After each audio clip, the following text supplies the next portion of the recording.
Pro mě 100% tenhle Dakar je nejtěžší, který jsem kdy jel, protože to, co jsem zažil tady ty 4 dny, tak to byl fakt brutál. Bohužel dneska mi nefungoval Speedocup, nefungovaly mi stupně, takže jsem musel hledat body tak nějak po očích, takže bohužel ten výsledek nebyl až tak dobrý, ale ku podivu teďka se cítím, čím víc mám odjetý, tím víc se cítím jakoby dobře odpočatě, takže už by měl začít být písek, tak uvidíme, no. Půjdeme do toho znova.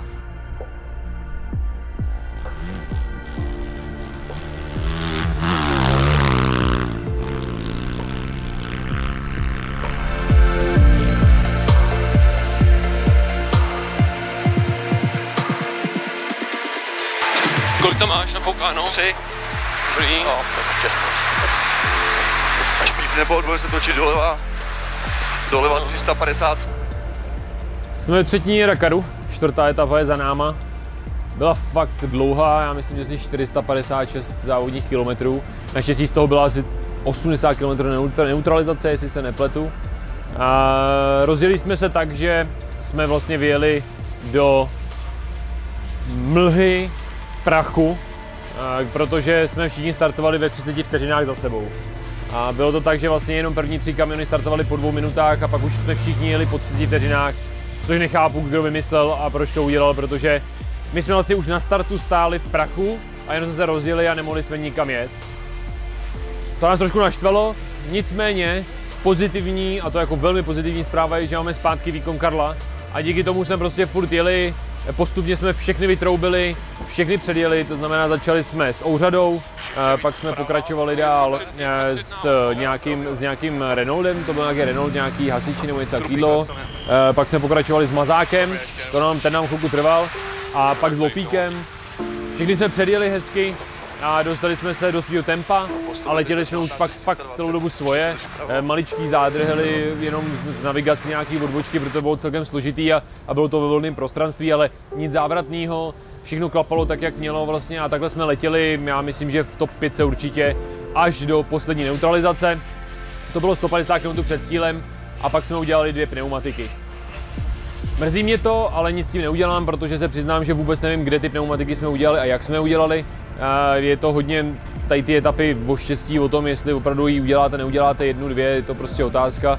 Bohužel jednu jsme udělali hned po té neutralizaci asi 130 km před cílem.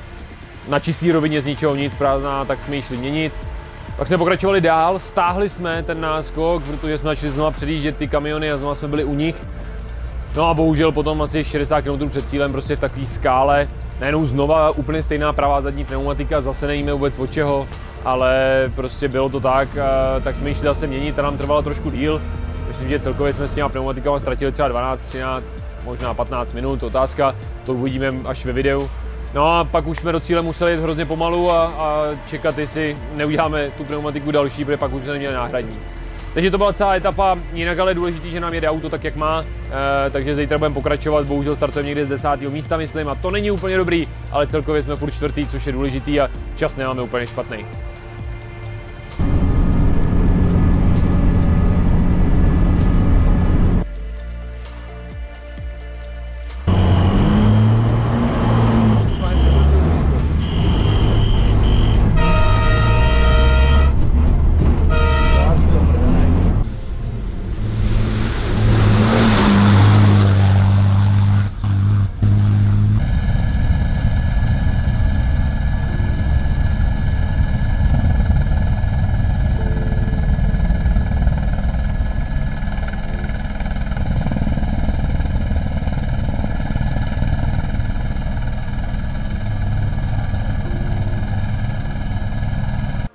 Více si řekneme osobně na talk show Posedlí Dakarem.